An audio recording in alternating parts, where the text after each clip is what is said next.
الحمد لله نحمده ونستعينه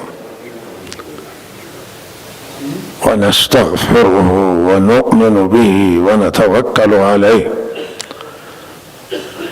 ونعوذ بالله من شرور أنفسنا ومن سيئات أعمالنا، ونعوذ بالله من شرور أنفسنا ومن سيئات أعمالنا. من يهده الله فلا مضل له ومن يضلله فلا هادي له، وأشهد أن لا إله إلا الله وحده لا شريك له، وأشهد أن سيدنا ونبينا ومولانا محمدا عبده ورسوله صلى الله تعالى عليه وعلى آله وصحبه أجمعين. أما بعد، فأعوذ بالله من الشيطان الرجيم. بسم الله الرحمن الرحيم. شهر رمضان الذي أنزل فيه القرآن هدى للناس وبينات من الهدى والفرقان،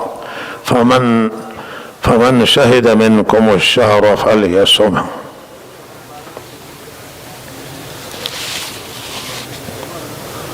از سخنان ارزشمند مهمان گرامی جناب مولانا عبدالکریم حسین پور، یادگار حضرت شیخ الحدیث حضرت مولانا محمد یوسف حسین پور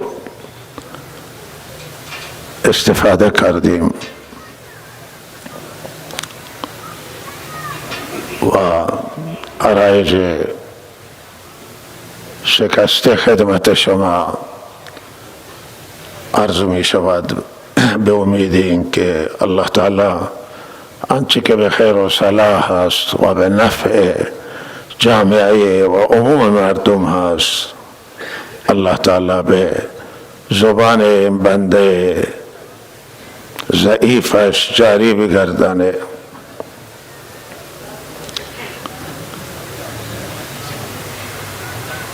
خالق بشریت و انسانیت که اشرف المخلوقات و بهترین مخلوق هست، از هر کس دیگر و از هر شخصیت دیگر الله تعالی بهتر می‌دانند مصالح بندگانش را، و حکیم و دانا و توانا هستند، بهتر می‌دانند که سعادت بشر در چه چیزی هست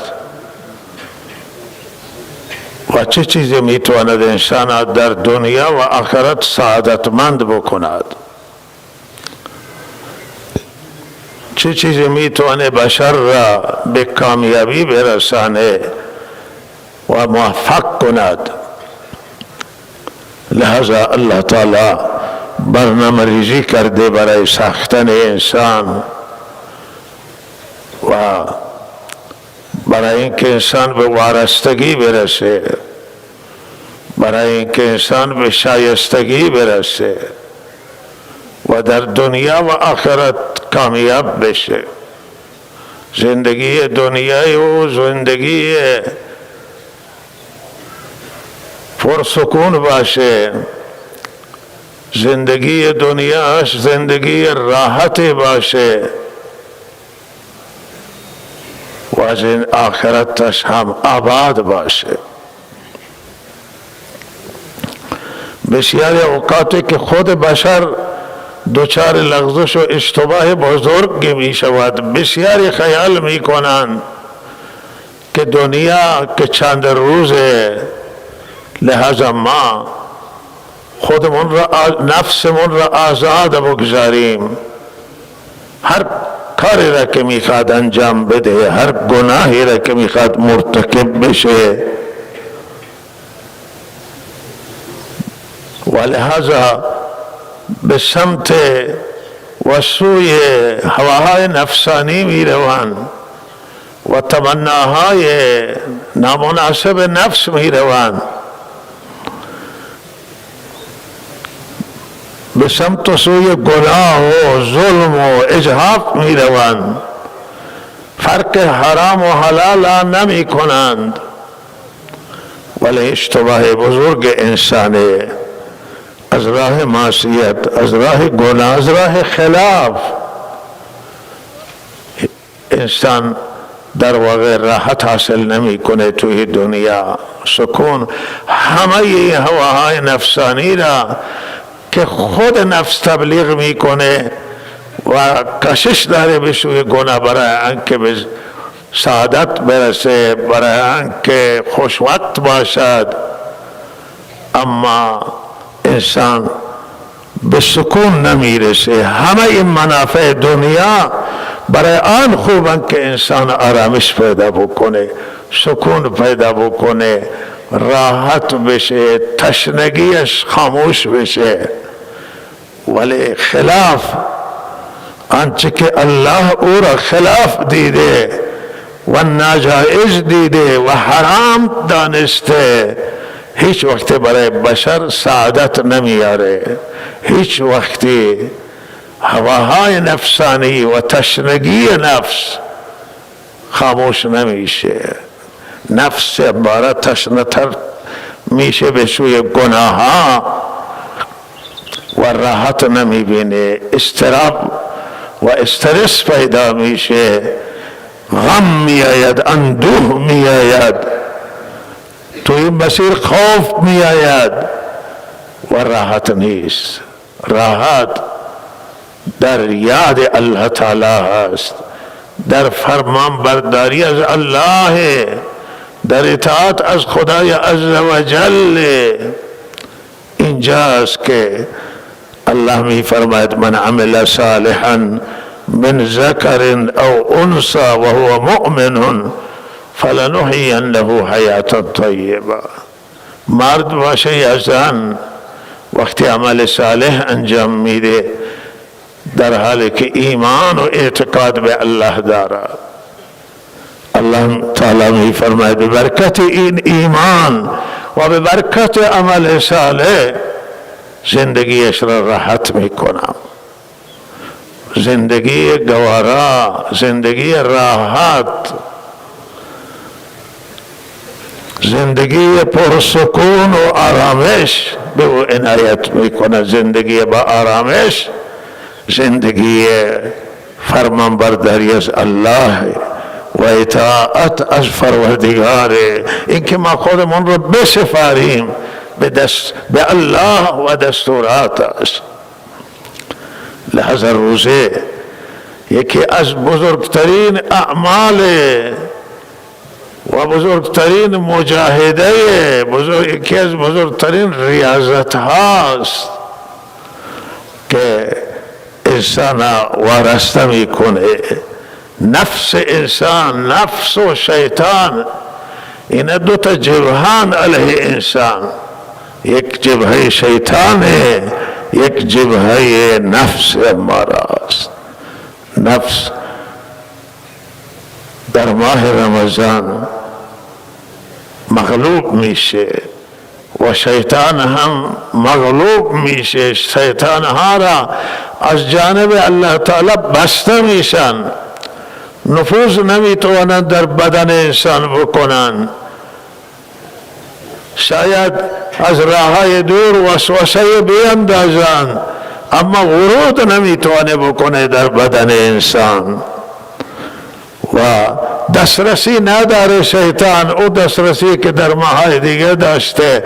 نفس هم او غلبه را که همیشه بر ما داره و ما را وادار به خلاف میکند، در این ما نمیتونه وادار به خلاف بکنه، چرا که روزه او را شکست میده، نفس شکست میخورد و لحاظا انسان میشه آزاد، آزاد از قید و بند نفس، آزاد میشه از شیاطین، حمله شیاطین، وسوسه خطرناک شیاطین، میشه انسان آزاده. اب این که آزادگی را همه پسند میکنند، حریت، آزادگی چیزی است که مورد پسند و علاقه بشره، ولهذا از نفس انسان، شر نفس آزادی پیدا بکنه، از شر شیطان در یک ماه رمضان ها. لہذا این خیلی تاثیر گذارن عبادت ماه رمضان، از روزش گرفته تا تلاوتش گرفته تا ذکر الله به کثرت و تا نمازهای تراویح، نمازهای شب، تلاوت قرآن در نمازهای شب، تا دوری از گناه، تهمت و دروغ و غیبت و هر گناه زبان من را ببندیم و چشم من را از گناه و اعضای بدن کنترل کنیم، قلب من از وسوسه گناه. این تاثیر میگذاره در تأثیر روزه، در سازندگی روزه، در مأموریتی که الله به روزه عنایت کرده که انسان ها را می سازه. الله تعالی به ما توفیق بده. بسیاری جا است که ما اگر با عقل ورود کنیم و سطحی نگاه کنیم، نه عمیق، اگر عمیق نگاه بکنیم ما حکمت خدا را میابیم. ولی بسیاری هستند که با نظر سطحی نگرند و با نگاه سطحی آقا قضاوت میکنند و میگه چه نیازی به روزه هست، روزه نمیگیره.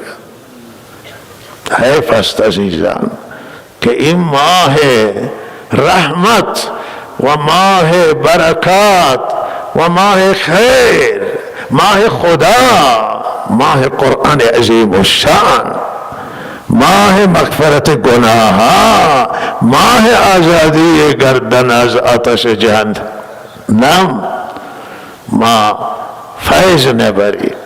شما مسلمانان هر جای دنیا هستید، در هر نقطه و گوشه از دنیای روزه بگیرید، نماز بخونید و خدا را داشته باشید. هر جا هستید با خدا زندگی کنید و وقتی که شما از خدا فرمان میبرید و تحت فرمان قرآن عظیم و شان میشوید و زندگیتون در مسیر سیره حضرت رسول صلی الله علیه وسلم بگذرد و در مسیر تقوا باشید، شما با خدا زندگی کردید. هر جا هستید با الله را داشته باشید و خدا تبارک و تعالی به همه ما توفیق عنایت کند. و یک توصیه هم میکنم که حرمت ماه رمضان همه نگهداری کنند.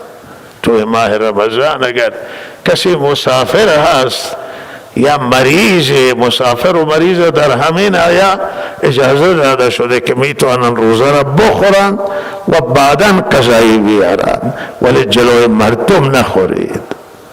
سعی بکنید که خوردید خود را گوشه بکشید که دیگران نبینند، حرمت ظاهری روزه حفظ بشه. الله تعالی توفیق عنایت کند. 12 فروردین هست و روز رفراندوم جمهوری اسلامی است، روز همه‌پرسی ملت هست که چه سیستم حکومتی را و چه نظامی را میخواهند داشته باشند در کشور. نظام قبلی وقت فرو میریزه و نظام جدید میخواهد استقرار حاصل کنه. همه‌پرسی چیزی خیلی خوبی است، رفراندوم خیلی چیزی خوبی است، ولهذا مردم و انتخاب کردند و اکثریت قاطعشون جمهوری اسلامی را و و جمهوری و اسلامی، یعنی معنی جمهوریت خواستند ملت. جمهوریت یعنی آن که همه چیز در همه چیز مردم دخیلن، نظر مردم دخیله، رای مردم دخیله و تعیین کننده مردمان، جمهور مردمه. و بعد این جمهوریت از نوع اسلامی، یعنی اون جمهوریتی که از نوع اسلامیه، برابر با احکام اسلام و دستورات الله تعالی، و یک چیز را مردم عزیز ایران انتخاب کردن که قرون متمادی مردم مسلمانان به او اشتیاق داشتند، چرا که مردم اسلام را از زندگی حضرت رسول می شناسند. مردم اسلام را که اطلاعات کامل شاید داشته نباشند ولی دوران خلفای راشدین می شناسند، دوران حضرت علی می شناسند که اسلام چه گوهری است و دین چه چیز زیبایی است. مردم همه شیعه و سنی و شاید هم اقلیت هایی که در ایرانند، همه قومیت ها، همه طیف ها پای صندوق آمدن و رای دادن به جمهوری اسلامی. چیز بسیار خوب و برم مردم انتخاب کردن، آنچه که پدران این مردم، ما مردم در انتظار او بودند و در زمانشون میسر نشد. گفتم که همه گفتند که در زمان ما میسر شد. فرصت بسیار زیبا بود و فرصت بسیار خوبی بود.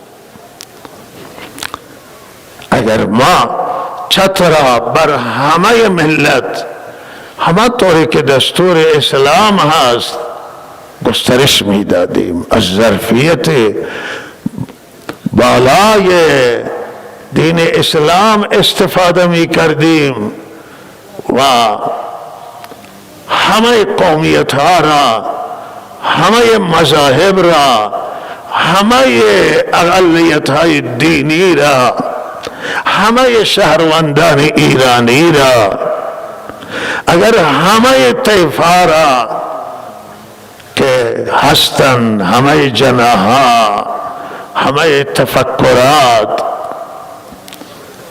دیندار و اونی که دین نداره لایق، همه ایرانی ها را در چتر، زیر چتر قرار می دادیم و از یک افق بالای اسلامی ما به این ملت نگاه می کردیم.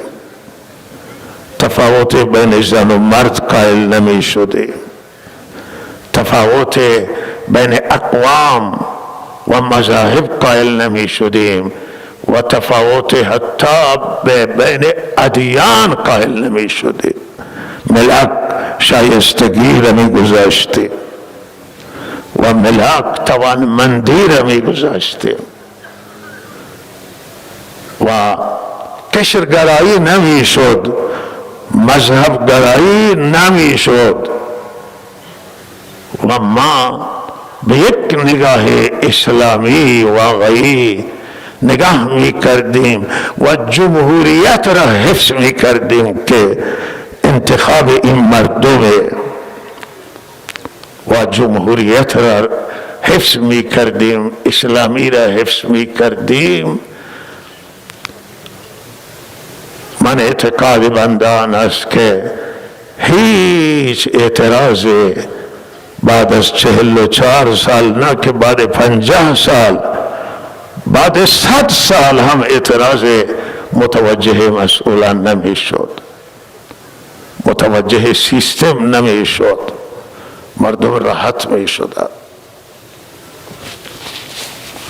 ولی اینجا مشکلی که پیش آمد آن بود که و چتر ما به هر حال به همه ملت یکسان نبود، چتر نظام به همه برابر نبود و دغدغه ها در اقلیت ها پیدا شد و بسیار مظالم در حق اقلیت ها انجام گرفت. اهل سنت هم که به هر حال مسلمانان و شیعه و سنی برادران و همه مردم ایران برادری وطنی دارن، برادری انسانی دارن، برای اهل سنت هم دغدغه شدید به وجود آمد. شایستگان اهل سنت نتوانست بسیار شایسته تو انتخابات بالا بیار، چرا که در انتخابات بالاخره یک گزینش قرار دادن که توانمندان و شایستگان و نخبگان نتوانستن بالا بیار، رد صلاحیت شده.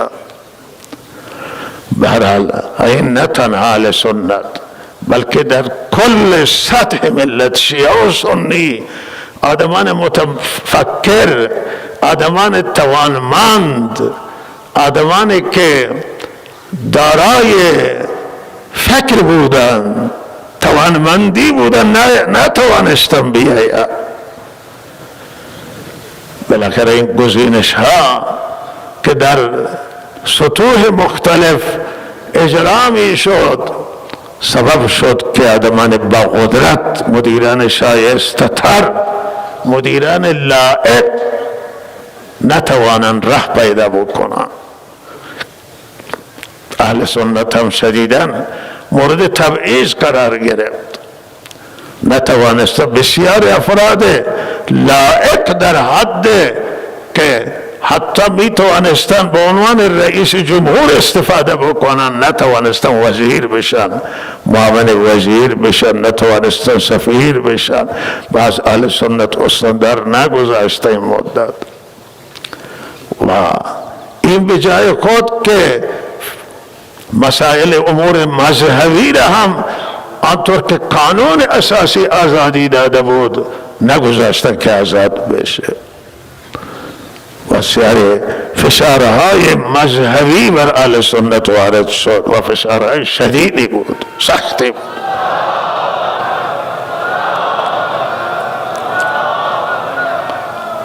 بالاخره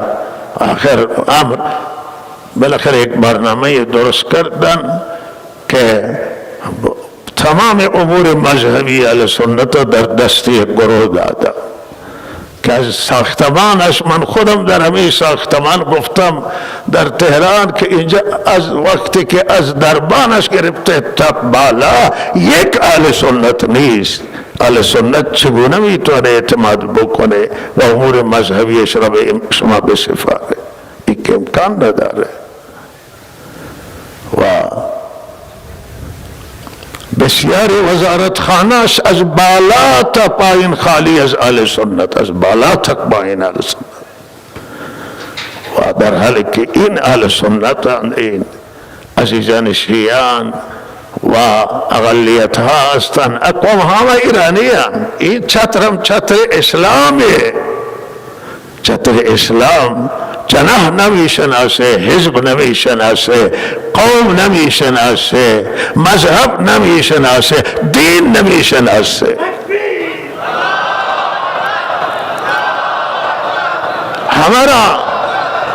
همه را زیر چتر رحمت خدا قرار میده، همه را زیر چتر آزادی، همه را زیر چتر عدالت، همه را زیر چتر انصاف و شایستگان تو چینی میکنه. شایستگان، توانمندان را. متاسفانه این نشد و این وقت نگاه مذهبی، حالا این نگاه مذهبی نگاه سنی باشه یا شیعه باشه، او حلقه را تنگ میکنه. چتر محدود میکنه و لحاظ محدودیت ایجاد شد. به طیف خاص و قشر خاص آمدن بالا، آمدن وزارت خانه ها را در دوره مختلف گرفتن، ریاست های جمهوری را، مدیریت های کلان کشور را، مدیریت های منطقه‌ای را، استانی را گرفتن و ادعی را که گفته که این دین که نداری هیچ. ابو دیندار هم گفت آقا این دیندار نگاه کرده که فکر آزاد داره، فکر وسیع‌تر داره، نه رفتن دنبال کسی که خیلی محدوده، خیلی تظاهر به دین بکنه، خیلی تظاهر به مذهب بکنه. بسیاری از اهل سنت که جای رفتن که گفتن که ما سنی، گفت که شما هیچ، همین دری که آمدید شما تشریف ببرید. وزیری پیش وزیری ما رفتیم، گفتم من برای یک اهل سنت که خیلی از مدیران توانمند بود، یعنی شایسته بود که به جای من وزیر بشینه، گفت من به اون معاونت زدم، به اون معاونت زدم 2 ماه تمامه که نامه از این دفتر به اون دفتر میره، از این دفتر به اون دفتر میره و تایید نمی کنه. وزیر هم هیچ کاری نمیتوانست بکنه، چون باید این ارگان ها هست که تایید کنن. اختیارات همه دادید به ارگان ها و بسیاری در ارگان ها جوان، تدبیر از پیران گرفته شد و تدبیر به دست جوانان افتاد. باید تدبیر پیر بکنه و جوان اجرا بکنه. جوانها خوبن، زیباهن، لایقن، ولی هر کسی کاری داره. او کسی که عمری از سرش گذشته و تجربیات داره او نباید کنار زده بشه. کار جوانا هم اجرا را بگیرند هم تدبیر بگیرند. و لحاظ این مشکلاتی که دغدغه اهل سنت، دغدغه کل ملت ایران، شایستگان شیعگاه، من فکر میکنم که من میگم که کاش که ای عزیزان ما شیعه های توانمند می آوردن.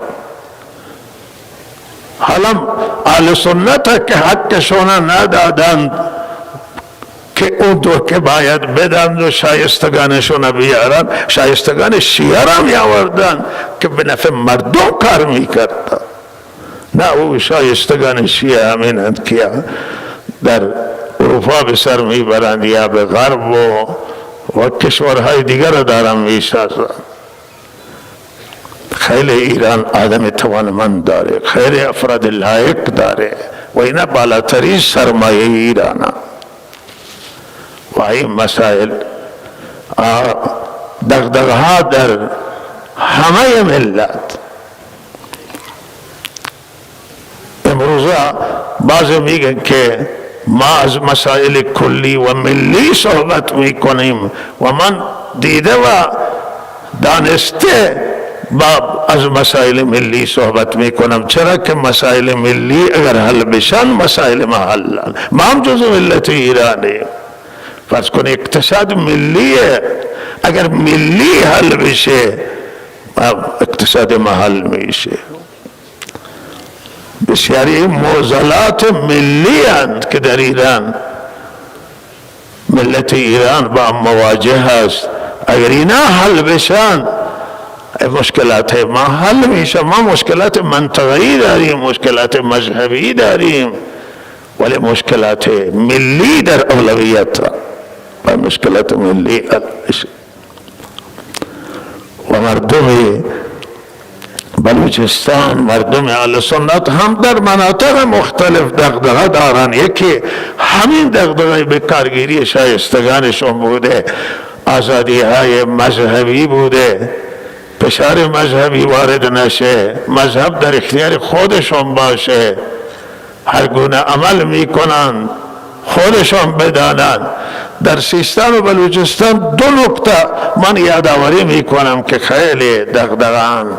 یکی همین عرض کنم که همین طرح سواحل مکران هست و این که حالا این طرح چند سالی که درست شده و میخواهند که کل این سواحل بسیار قیمتی و اینها را بالاخره بیارند و کسان دیگر و این زمین ها را به همونها واگذار کنند و این سرزمین های هستند سواحل مکران یا مکران که مردم اینجا همین مردم زندگی کردن، همین مردم برای حفاظت این زمین کشته دادن، همین مردم سختی ها را برای این زمین ها کشیدن.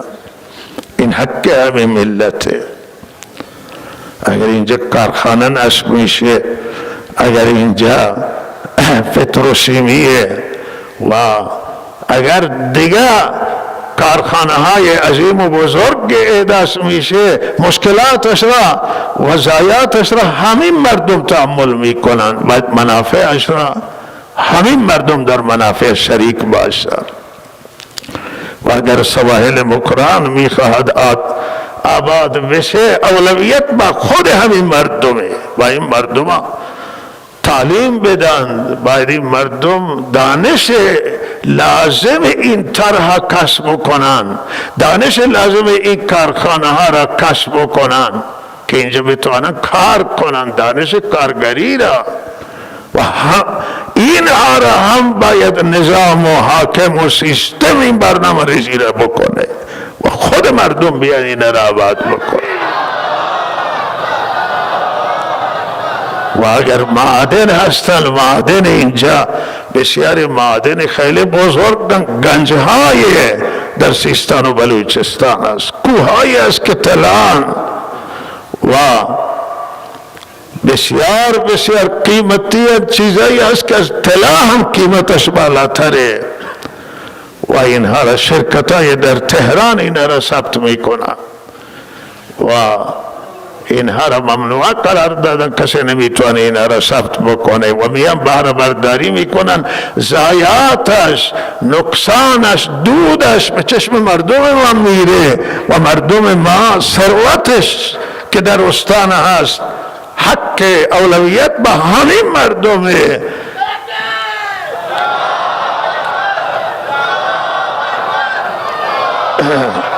دودش را اینها به چشم اینها میره و بالاخره اینها بر میدارند، از اینجا میبرند. کجا میبرند؟ خدا بهتر میدانه. اون طرف که ما اطلاعاتی که نداری نمیتونی قضاوت بکنه که کجا برده میشه. چه کسانی توی این فروزه های عظیم، توی معدن های بزرگ دست دارند و بالاخره برداشت میشه و این دغدغه بزرگ مردم استانان. اینها هم ملیان، این معادن بزرگ استانان. حالا یک وقت معادن کوچکتر هست، مشکلی نیست، ولی معادن های بزرگ که میتونه استان متحول بکنه، استان مشغول بکنه، استان آباد بکنه، این حق این مردمه.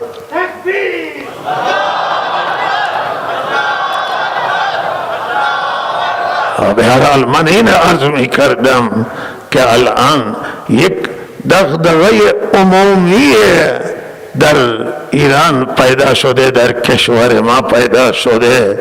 زنان و جوانان، طیف جوان و بخشای بزرگ از ملت نگران اینند که امروز کشور از همین نگاه که بالا آمده، به جای این که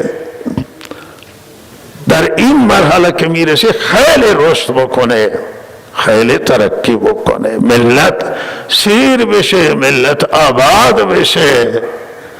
و چرا ما با این وضعیت گرفتاریم؟ به هر حال من عرض میکردم که اون روز که ما تحویل گرفتیم از پهلوی، اون سیستم به پایان رسید و سیستم اسلامی آمد رفراندوم جمهوری اسلامی انجام گرفت، دلار اما از اونها 7 تومانی، 7 تومن $1 بود که تحویل گرفته. چرا امروز بیاید 50 54 53 بالاتر دلار بشه؟ حالا اگر به جای 7 تومن میشد 70 تومن، 70 تک تومانی، هم جای اعتراض بود. ولی لفت بشه از 7 تومن برسه دلار به 50 خورده هزار، چه مونده برای ملت؟ و این واقعا یعنی فشار سنگین بر مردم، و این فشار خیلی بر مردم و ملت سنگینی میکنه. همه طبقات متأثره، همه طبقات متأثره از این که پولشون بی ارزشه. کارگرها را حالا تمام صنفای اعتراض دارن. کارگری میگه که آقا ما نانمون کفایت نمی کنه در آمدمون، باز نشسته به جای خودشون اعتراض دارن. معلمان، همه طیفات دغدغه پیدا شده، همه اصناف پریشان و نگرانن، و مدیریت هم با این سلسله که بالا آمده و آخر بالاخره به یک جای بسیار به مدیران ضعیف گیر کرده و کشور، که این مدیران ضعیف از دستشون کار ساختنش. بسیار از اینا میگه که اختیار در دست ما نیست، اما مدیر که ما میگیم ضعیفه، اونا بعضی میگن که نه اختیاری نداره. و تصمیم گیری جای دیگه هست. و چه میتوانم بکنم؟ اصلاح طلبان یک مدت ملت به سمت اصلاح طلبان رفت، اونا اصلاحات مطرح کردن، چند دوره به اصلاح طلبان را دادن، تا آخر اصلاح طلبان که من هیچ کاری نمیتوانم بکنم، اونا هم میگن که ما نمیتوان، اختیارات نداری. حالا اختیارات داشتن یا نداشتن خدا بهتر میدانه، ولی این حرف زدن. اهل سنت به اصلاح طلبان را دادن و رای کامل دادن و تمام وجود آمدن که این رئیس فلان رئیس جمهور بشه مشکلات ما حل میشه، و هیچ کاری برای اهل سنت انجام نگرد. خیلی جزئی اگر بوده، خیلی ناچیز، چرا؟ گفته که اختیارات ندارم. و مشکلات گفتن رفع کنن، در رفع مشکلات هم بعض دفاع هم می کردن، ولی اختیارات در دستشون نبود. آخری انتخابات دوره 13 ریاست جمهوری با همه چالشایی که وجود داشت، شیعه و سنی شرکت کردن، نه همه بخشه، و اهل سنت هم با اعتراض سرشون شدید شد، ولی رفتن رای دادن که مشکلاتشون حل بشه، و مشکلات ها سنگین تر شد، بیشتر شد. الان 10 نمازخانه در مشهد تعطیل کردن، و با جمهوری اسلامی نماز تعطیل میکنه. کی باور بکنه؟ اگر ما جای دیگه به کسی بگیم میگه که دروغه، نماز کسی تعطیل میکنه. بابا چه مسلمانی باشه که نماز تعطیل بکنه؟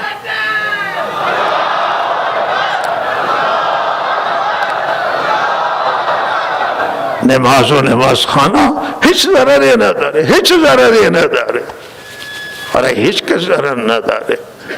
و بس بعضی جا به هر حال در یکی از پرجمعیت ترین نمازخانه را مشکلات به وجود آوردند، و برای سایر نمازخانه همیشه دغدغه، همیشه یلا مجوز بگیرید یا تعطیلتون میکنه. از کجا مجوز بگیرید؟ میگه ما هم نمیدن. و بابا برای نماز یک بار من رفتم وزیر ارشاد دیدم و من گفتم که مردم ما برای نماز تحت فشارن که مجوز بگیرن و شما مجوز صادر میکنید. گفتن که نماز مجوزی میخواد، مجوز نماز خدا صادر کرده.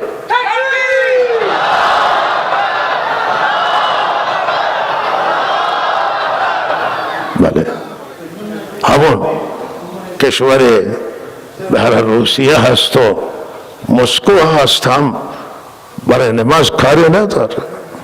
بزرگترین مسجد مسلمانان در روسیه کنار کاخ کرملینه. من تایید نمی کنم همه اعمال سران روسیه را، ولی بالاخره برای ما سفری اونجا داشته کنفرانسی بود در خود مسکو، بزرگانشون آمدن گفتن که ادیان و مذاهب و همه از دیدگاه معظم ما کاری به اینا نداره. اونجا امور مذهبی در دست مفتیه، در دست دولت نیست، در دست مفتیه. هر مجوزی که صادر میکنه مفتی خود همه مسلمانان.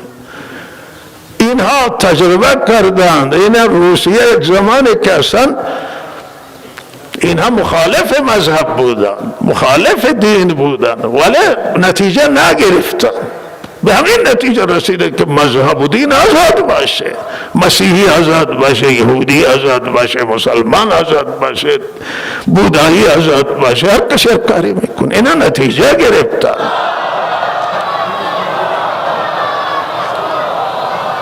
ما بعد از تجربیات دنیا استفاده میکردیم که فشار آوردن مذهبی برای هیچ کسی کار درسته نیست.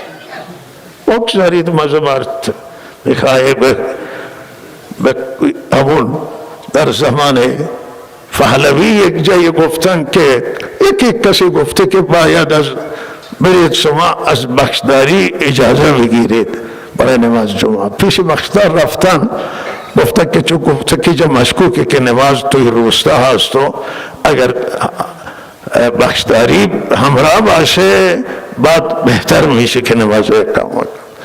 یا اختلافات داشتن، برای همه اختلافاتشون را بخشدار گفته که نماز جمعه چه روزی خوانده میشه؟ گفتن جمعه.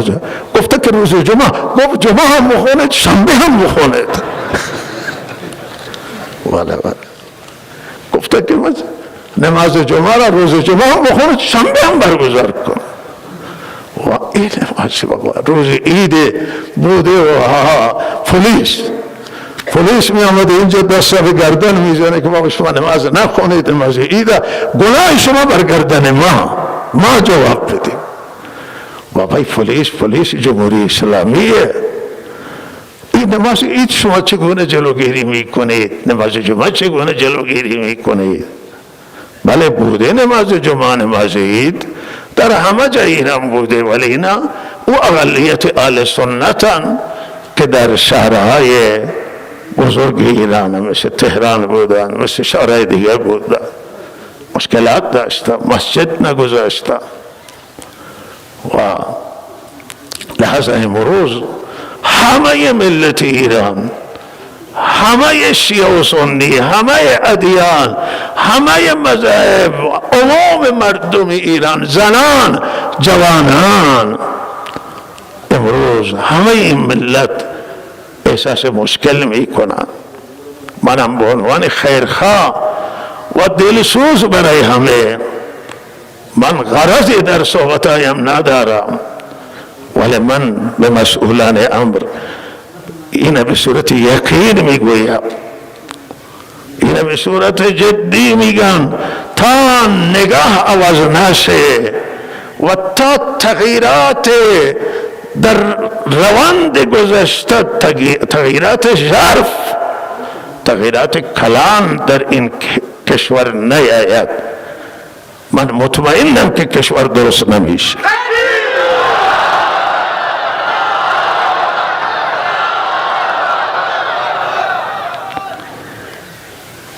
بزرگان کشور گفتن که توی این سال تورم مهار بشه، گرانی مهار بشه، ولی با این روند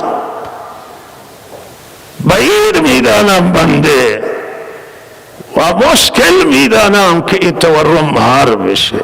نمیشه. ملت ایران مایوس از این مسائل و ما همت بلند و دید وسیع که همه را زیر چتر بگیره، همه زیر گستره بیاین، نگاه به ایران بشه، تنها داخل بشه و تمام نگاه ها از بیرون تمرکز پیدا بکنه در ایران. تا این نباشه مشکلات حل نمیشه.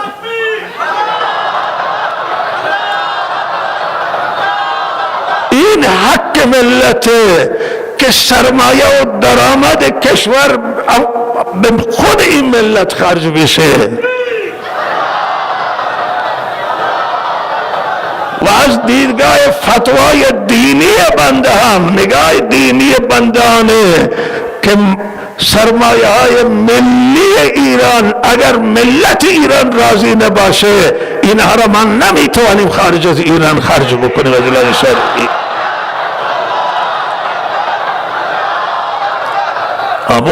همون که گفته که چراغی که به خانه نیازه به مسجد روان نیست.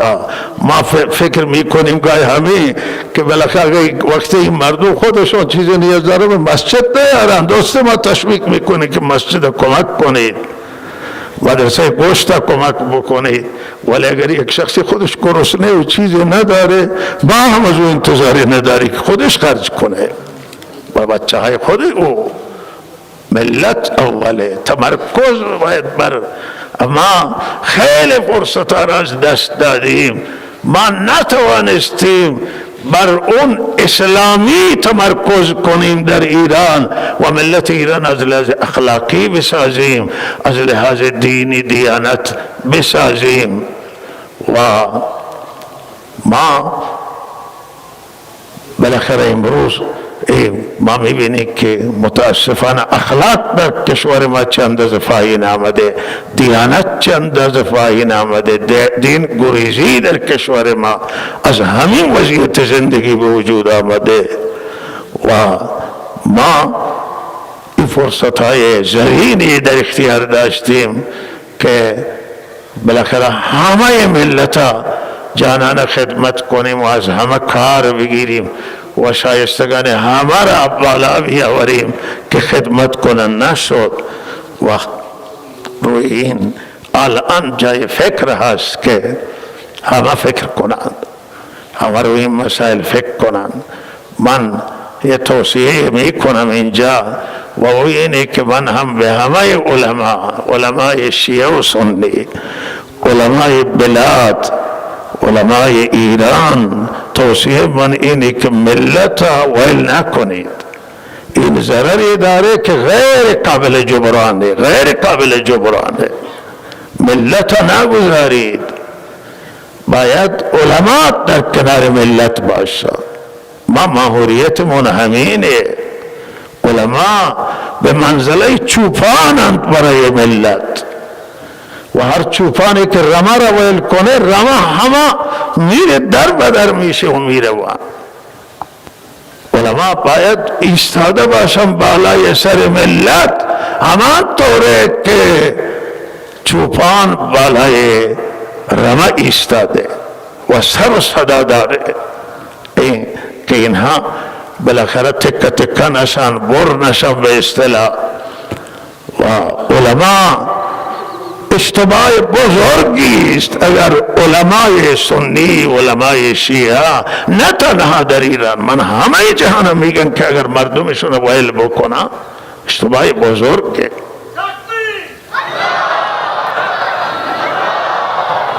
مسئولان هم توصیه منانه که ملت ویل نکنید. اگر اعتراض میکنن نباید این زده بشن، نباید این زندان بشن.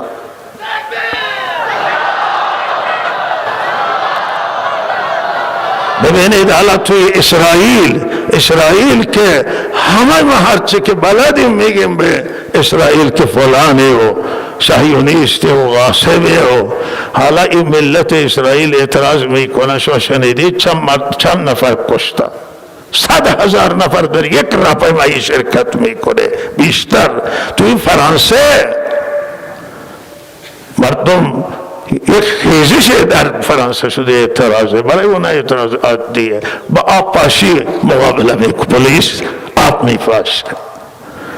و این زدن مردم با گلوله‌های جنگی، با تفنگ‌های ساجمه‌ای و اینها هیچ جای ملت را نمیزنند، مردم خودشون نمیده. این مردم شما، من خیرخواه شما، من چه مرضی دارم، به من چه میرسه؟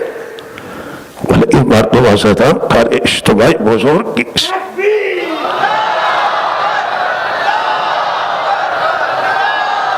زندان، این زنان توی زندانن و مردان توی زندانن، بعضی حصر خانگی هن، بعضی توی زندانن که میدانم من شایستگی اینها را، که اینها را اگر شما با اینها می نشستید و با مخالفانتون، شما از موافقان فرار کردید. من بنده یکی از موافقان شما همکاران بود، همراهی کردم شما را در همه اوقات. مردم اهل سنت شما را همکاری کردن، من پیشنماز اینها بودم و شما میدانید که انتخابات شما را اهل سنت گرم کرده.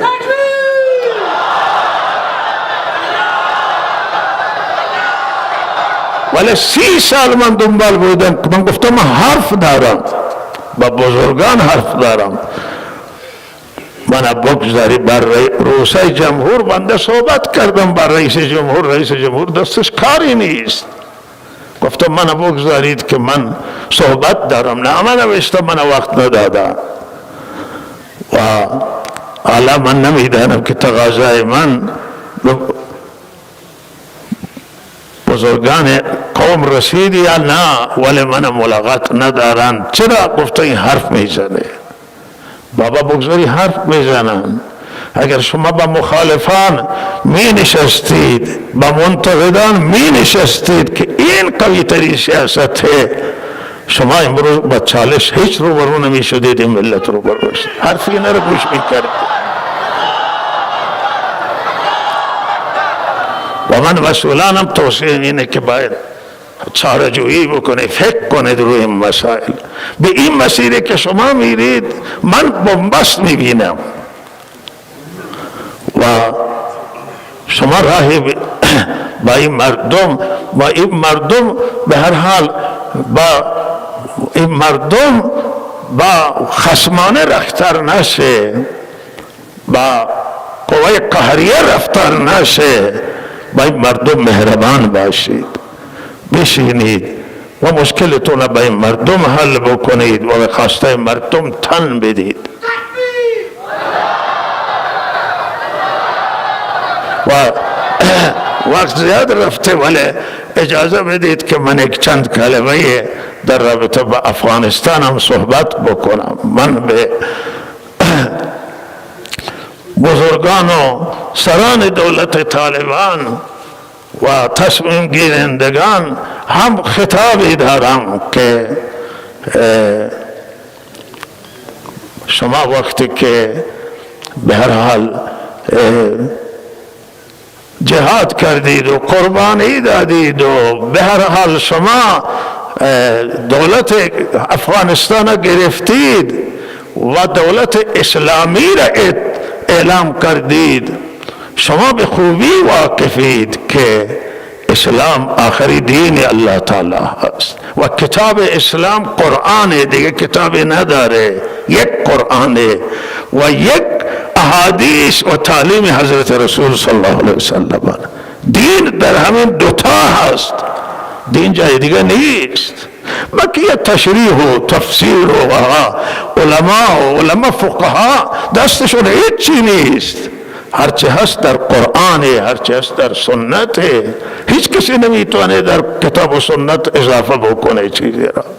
شما که مسئولیت بزرگی را تحمل کردید و شما ریسک بزرگی کردید و آمدید. شما امروز در عصر حاضرید، در عصر حاضر که شرایط خاص خودش را داره. شما 100 سال قبل نیستید، 200 سال قبل نیستید. این دور خلفای راشدین نیست، این دور گذشتگان نیست، این دور حاضره. عصر حاضر دیگه نیاز داره، دیگه ضرورت داره. امروز اگر کسی میگه اسلام، باید اسلام در عصر حاضر عرضه بکنه، باید خیلی نظرش و نگاهش بلند باشه. اون چی که در قرآن آمده، نه یک فقیه 1000 سال پیش از این فتوای داده، عالم فتوا داده، او با شرایط خودش فتوا داده. اگر او امروز باشه فتواش رو تغییر میده. امام ابو حنیفه اگر امروز حیات داشتن صدها فتوای خود رو تغییر میداد. امام شافعی، امام مالک، امام محمد بن حنبل و علمای گذشته امروز شرایط خودش را داره. باید جهان ببینید، امروز دنیا را ببینید. دنیا عوض شده. این دنیا دنیای گذشته نیست، دنیای 100 سال نیست، دنیای 50 سال نیست. شما باید با عصر حاضر حرکت کنید. و زنان دختران افغان، چیزی که من فشار میاره اینه که من میبینم که اینها بسیار میرن به کشورهای دیگه برای تحصیل، به اروپا میرن، به ایران میآین، پاکستان میرن به اون بلاد شرق. و اینجا که این زنها که برن، مردان که برن، چه بسا با ناراضی برن، فرهنگشون هم تغییر میخوره، گناهشون بر گردن ماها میفته. و ما زنان و دخترانش هر چه زودتر، هر چه سریعتر ما شرایط برای زنان و دختران فراهم بکنیم که در افغانستان تحصیل بکنن. زن باشه یا مرد باشه نمیتونه رشد کنه، نمیتونه ترقی بکنه، نمیتونه استعدادش شکوفا بشه بدون علم. علم خواه دینی باشه، علوم قرآنی باشه، علوم سنت باشه، علوم شریعت، علوم روز و عصریه، اینا همه مایه پیشرفت جامعه، مایه ترقی جامعه، مایه ترقی دین و دنیا.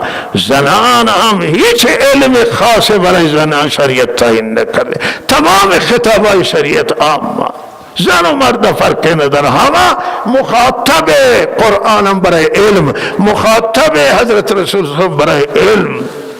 و اگر حضرت عایشه علم نداشت به این مقام نمی رسید. اگر حضرت زهرا، اگر حضرت خدیجه الکبری، اگر ازواج مطهرات، اگر زنان صحابی یا مهاجرین و انصار، اگر حضرت مریم، حضرت آسیا، اینا اگر دانش نداشتن به این مقام نمی رسیدن. این دانشی که انسان پر و بال میده و جامعه را پیشرفت میدهد.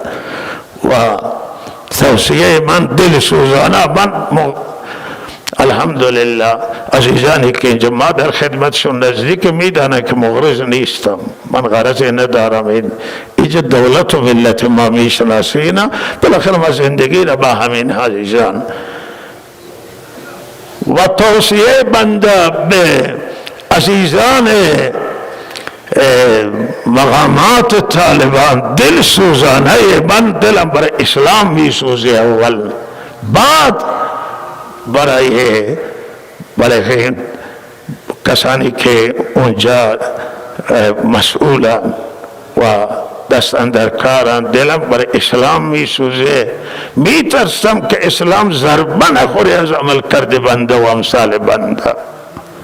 و توصیه اینه که از اقوام افغانی همه نعمتن، همه زبان ها نعمتن، همه اقوام و همه اقوام مساوی نگاه کنند از شایستگانشون.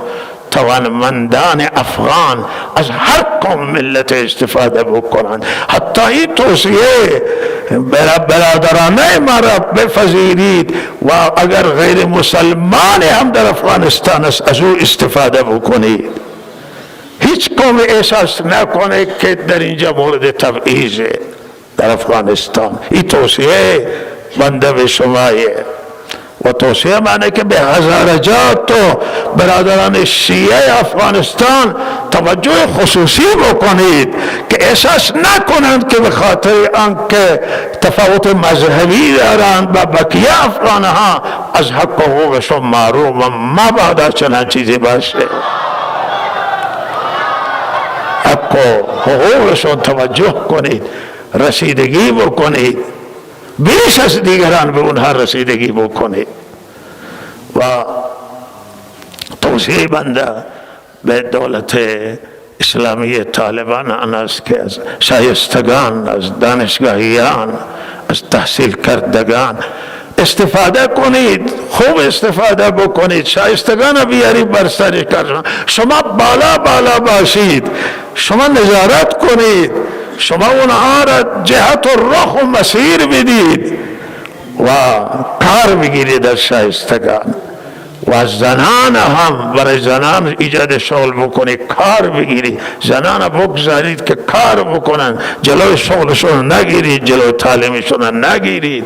زن و مرد هر دو حقوق دارن و حقوقشون برابره. حق مرد بیشتر نیست از حق زن، حق برابره. به زنان توجه کنید، این مایه خوشنامی شما میشه. اگر این مسئله رعایت کنید دولتتون مستحکم میشه. و به این مسائل توجه کنید، آزادی بدید، آزادی بیان بدید، آزادی قلم بدید. انتقاد شما را ضرر نمیزنه، شما را اصلاح میکنه. دیشب یک مهمان داشتم و صحبتی در رابطه با مخالفان بود. من گفتم که ما حرف مخالفانمون بیشتر استقبال میکنیم و ما دستور کارمون همینه که ببینید اصلاح ما به وسیله مخالف ما میشه، نه به وسیله دوستان. دوستان عیب ما را نمیبینه، مخالف عیب ما را میبینه. ممکنه مخالف تهمت بزنه و من همیشه گفتم که تهمت باید جواب داده بشه ولی توهین جواب داده نشه. فحش ما جواب نمیدیم و تهمت جواب بدیم ولی صبر میکنیم. ما صبر میکنیم و اگر مخالفان حرف از ما دارن ما باید بلافاصله حرف حقشون بلافاصله قبول بکنیم و خود را اصلاح بکنیم. من توصیه‌ام به دولت طالبان آنه که حرف مخالفان با مخالفانشون بشینن. افغان هایی که از کشور رفتن بیارن، بیا افغانستان بسازید، همکاریشون بگیرید، همراهیشون بگیرید و این هم ملت افغانن هر جا باشن، همانطور که ایرانی هم ملت ایرانن هر جا باشن. و آخرین نکته بندانه که به هم توصیه به جامعه جهانی که جامعه جهانی هم انصاف بکنه، دولت ها انصاف بکنن و نقطه مثبت نگاه بکنن، فرصت هم نگاه کنن. آقا سرقت امروز توی افغانستان نیست. گزارشایی که ما داریم هیچ زمان افغانستانی امن نداشته که امروز داره. نامنی که هست ولی موردی هستن، کمان و مبارزه می کنن برای امنیت. و دولت طالبان فساد ریشه کن کرده، فساد مالی را و نابود کرده فساد را. این گزارش ما هست و لحاظا نکته مثبت هم دارن. اینها فرصت نداشتن تا حالا. باید جامعه جهانی را فرصت بده، نمایندگی های خودشون را دایر بکنن، به رسمیت بشناسن، فرصتشون بده. اگر طالبان خلاف عمل کردن ما هم را میشیم با جامعه جهانی و میگیم که آقا نه، چون اسلام مسئله اسلام اینجا مطرحه، ما که دل ما از اسلام دفاع میکنیم، از حق مردم دفاع میکنیم. من اینجا میگم که ما گاهی قرائت مطرح میکنم که آقا در اسلام قرائت مختلفن. قرائت ما این حرفایی که میزنی حرفای قرائت ما است، برای آن که ما میگه اصل اسلام ضربه نخوره و ما میگیم اونجا هم نخوره. لحاظا از جامعه جهانی میخوام که افغانستان رو به رسمیت بشناسن. چه رنج امروز ملت افغان تحمل میکنه، چه گرسنگی تحمل میکنه، سرمای زمستان تحمل کردن. این ملت حق دارن از ملت‌های دنیا، چرا آواره باشن در کشورهای دیگه؟ لحاظا اینها باید کشورشو آباد بشه، بانک‌های اینا کار کنند، اینها باید با دنیا ارتباط تجاری اقتصادی داشته باشند و ما همه دنبال باشه که طالبان با اصلاحات انجام بدن و توی مسیری که اسلام باز کرده مسیر اسلامی را نبندن. و من اعتقادم اینه، اعتقاد بنده، این نظر و فتوای بنده که جلوی تعلیم زنان نباید بسته بشه، باز بشه و انشالله بتوانند زنان دختران به راحتی اونجا تحصیل بکنن و این به نفع اسلامی، به نفع افغانستانی و همه مسائلی که توضیح کردم آقا خیرخواهانه هست و ما امیدواریم که این حرفهای این بنده کهنسال را هم بشنود و به این توجه کنند. و صلی الله علی سیدنا محمد و آله و صحبه اجمعین.